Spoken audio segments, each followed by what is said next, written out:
Hey everyone, RogueGold here, and today I want to talk about the dream patch I think many of us agree that the Division 2 needs. As year 5 grows closer, I've been giving more and more thought about what kinds of updates and content we might see throughout its duration, and it's kind of rekindled my hopes that we might one day see a patch like the one I want to outline in this video. I know I'm not alone in wanting this. There's been many I've seen and spoken to who feel the same, so I thought I'd vocalize the community's desire once again about seeing something like this down the line, and I also want to discuss some of the feasibility of it all and what the devs have said about this kind of an idea before. So if you hadn't been enjoying the video, a like would be greatly appreciated, and be sure to click that subscribe button as well as turning on the notification bell so you don't miss out on any of my future uploads in year 5 coverage. Without further ado, let's get into it.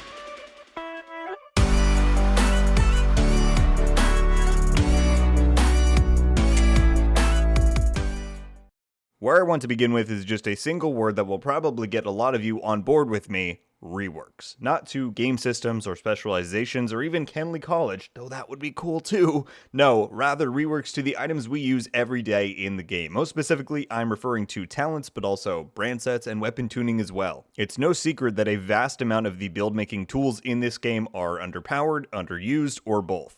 I mean, I'd say at least half of the gear talents we have are hardly used at all. There's a few brain sets that just aren't worthwhile, and a large chunk of each weapon class just isn't used due to their balancing. Now, of course, when talking about this stuff, it's all subjective. Not only am I making different types of builds compared to the person standing next to me, but each player is also pursuing their own individual goals. And just because one person can't use R and K to succeed in Legendary, that doesn't invalidate the next guy who that's their favorite brain set to just run around and have fun with, right? But when it comes to a game like this, I think it has to come down to majorities, and I would bet pretty good money on the fact that the majority of endgame players are in alignment with their thoughts on those things I mentioned a moment ago. The pool of underused talents, brands, and weapons. And like I said, this isn't a new sentiment. The desire for widespread reworks and balance has been brought up a lot before, so why haven't we seen it? Let's talk a bit about what the devs have said before about this topic, and then I also want to dive into why I think they might be hesitant to do something like this. While they've never come out and outright spilled their thoughts about doing big reworks or rebalancing, one noteworthy comment we did get regarding this topic was a while back, I want to say during the earlier parts of year 3, later on year 4 content development, and that was when the question was asked, can we expect to see some retooling of all of this underused gear we have in the game? To which the response that was given at the time was that in the devs' view, they saw the pool of underpowered and underused gear sets as more detrimental towards the game and player experience, and therefore wanted to make that their focus to make those more viable. And this is why we've seen gear sets get a number of changes since then, right? First you had the first Striker rework back in TU14, and then in TU16 they did a second rework to Striker to make it even more effective. Plus they did that ongoing directive rework. Now don't get me wrong, I am a big fan of the outcomes of both of those. I think easily Striker and ongoing are now both not only stronger, but way more fun to play, so that's awesome. However, and I said this back at the time,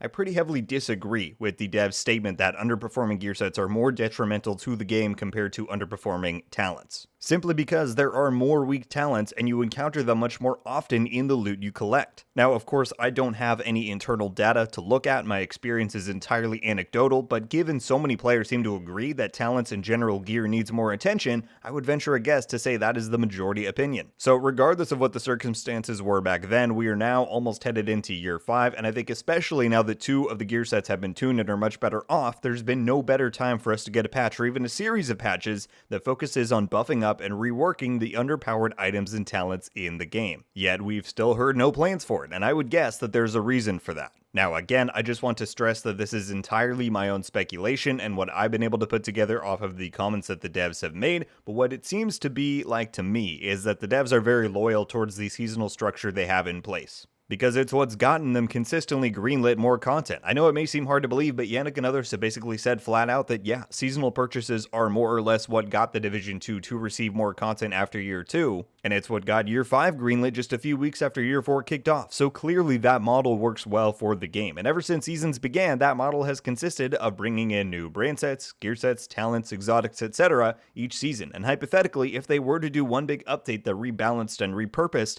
a lot of the forgotten items and talents in the game, there probably would not be much room left to develop new stuff on top of that, just simply going by the amount of resources they have at hand. So I would totally understand their skepticism towards that kind of an idea. They don't want to mess with the model that's gotten them nothing but success thus far. I get that. However, I want to pitch why a patch focusing on reworking a lot of the old stuff in the game could be just as, if not more successful than a normal season. Picture this: instead of us getting a season track with a new brand set and gear set and a few new named items, imagine the devs pick out, I don't know, 6 to 8 old talents to rework, 2 of the brand sets, and a handful of weapons from each category. And then they pack the season track with all of that reworked new stuff. And instead of coming up with named items for new talents, let's say, I don't know, Galvanize is a talent that I always felt had potential but was just a bit lacking.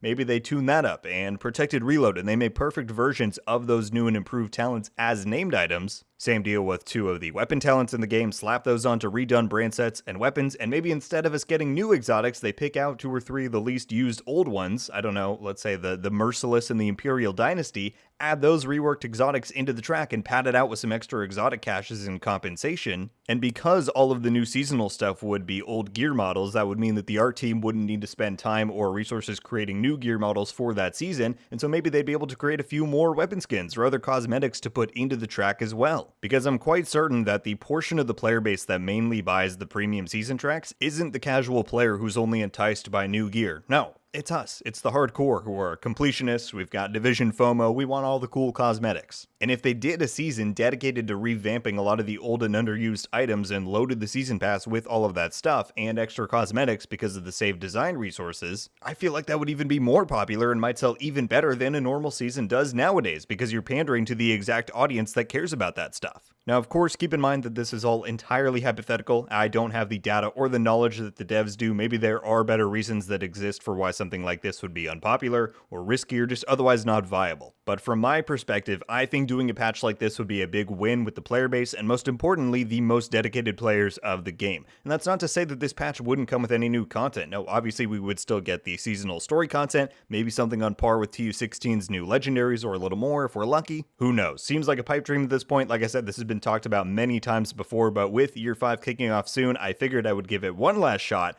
Year 5 Season 1 probably isn't the right fit for this kind of an idea, right? You want that one to be new content, Descent plus whatever else is in the works, new story to start off the year, a new season packed with new items, totally fair. But like a Year 5 Season 2, to me it just feels like that would be the perfect time to fit something like this in, and I really do think it would energize and motivate a lot of the more dedicated side of the player base to jump back into the game and get creative, get to making builds. I would absolutely love if more of the loot in the game was worthwhile and viable and not just an auto deconstruct once you see it drop. Will we ever get to that point? Who knows, but I'm certainly interested to find out what they've got planned for the year of content ahead and the future of the Division 2. Let me know your thoughts on this entire discussion, guys. Is a patch focused on repurposing the old and underused and underpowered talents, gear, and weapons in the game something you would like to see? Do you agree with the devs' line of thinking that gear sets are more detrimental to the experience and that those deserve more attention when it comes to reworks? And do you think a patch like this could or would ever happen? Whatever your thoughts are on any of it, I will as always be super keen to read through your comments about it. And that's going to do it for me today, everybody. Thank you all so much for watching. I'll see you in the next one. RogueGold